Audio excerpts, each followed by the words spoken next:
You know, when I was growing up, throwing tantrums didn't get you anywhere, and they sure as hell weren't tolerated. But nowadays, throwing an apoplectic seizure and behaving like a self-entitled brat is considered a legitimate form of political protest. Oh no.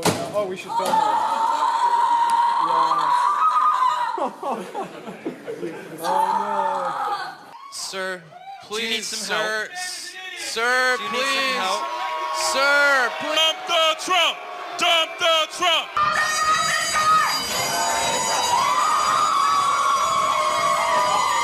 It is not about creating an intellectual space. It is not. Do you understand that? It's about creating a home here.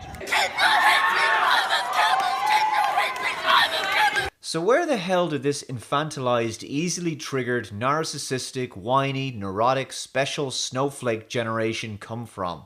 Why has our society pandered to these overgrown adult babies? Why are they so unreasonable? How do they get so sanctimonious and intolerant of differing opinions? Why is reality such a problem for them? Why do they need safe spaces and trigger warnings? Well, the last question is probably pretty easy to explain. Nowadays, if you claim to be a victim of some kind of perceived, invisible, fictitious oppression, you can get special treatment and privileges. Just tell people you're an oppressed minority or that you're standing up for an oppressed minority, and the system and the populace at large are either willfully or subconsciously biased against you or the minority group you're advocating for, and then conclude by saying that someone else's differing views to yours are dangerous to you or said minority group in some way, and before you know it, your voice will be the only one that's allowed a platform. Everyone else's right to speak will be taken from them through censorship or prosecution. So ultimately, these kids know how to manipulate social media, government, academic institutions to gain power by claiming oppression. They are power hungry. But don't think they licked this ability off the stones. Oh no. They learned this from years of playing their parents off of each other to get their own way when they were children. With both parents having to go out into the workforce, stay-at-home mothers in short supply, and marriage having collapsed as an institution thanks to good old feminism, Generation Snowflake was the generation that learned to play on their parents' guilt for having to drop them off at daycare every morning. Many parents report feeling a pang of guilt for not being there for their kids. They instead drop them off at Montessori or daycare or whatever and let someone else who may have different values and morals to them raise their kid. As a consequence, parents can spoil their kids and give in to their demands as a way of, punishing themselves for not being there, and their child grows up with an unfulfilled need, the need for validation and the attention of their parents. Psychologist Oliver James has warned that a rapid increase in nursery places has led to a generation of violent little savages.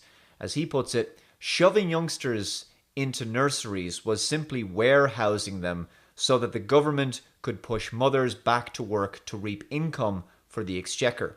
The author of How Not to Fuck Them Up said, "We start off as barbarians, and what makes us civilized is being loved and looked after. If you're an 18-month-old in a nursery, it is impossible for you to not feel threatened. You are surrounded by savages, and you are a little savage too." He told the Mail, "To try to look after 3 young toddlers is hard, but to try to look after 4 is just mad. How on earth do you do that well and meet their needs?"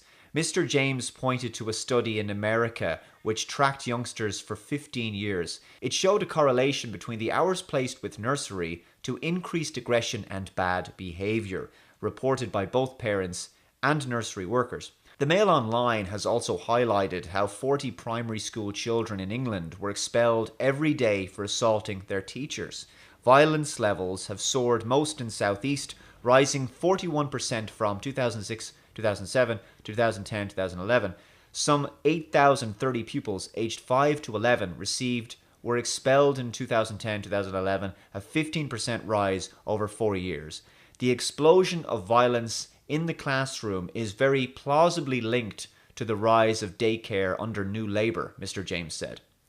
So basically, Generation Snowflake are behaving like toddlers because they never really fully grew up. and they spend the rest of their lives trying to fill the emotional void left by an absent, loving parental presence.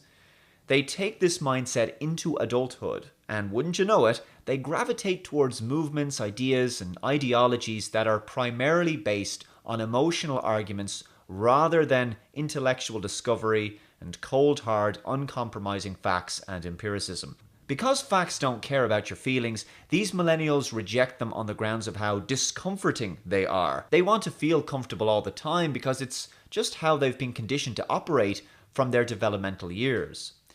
While it's hard to look at these angry, demented college kids as victims, that's what they are, and we do need to have some level of sympathy for them. But we also need to realize that they need help, not further encouragement and capitulation to their unreasonable demands.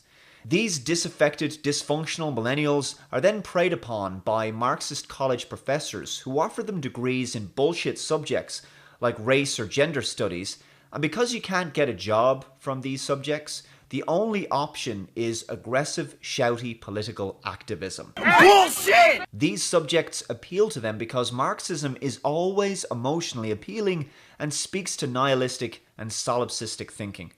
It's not hard to see where this kind of infantilization has led to the rise of the social justice warrior. Anyway! Thank you so much for watching this video, guys. If you enjoyed it, please hit that like button and of course subscribe for more. See you next time. Bye bye.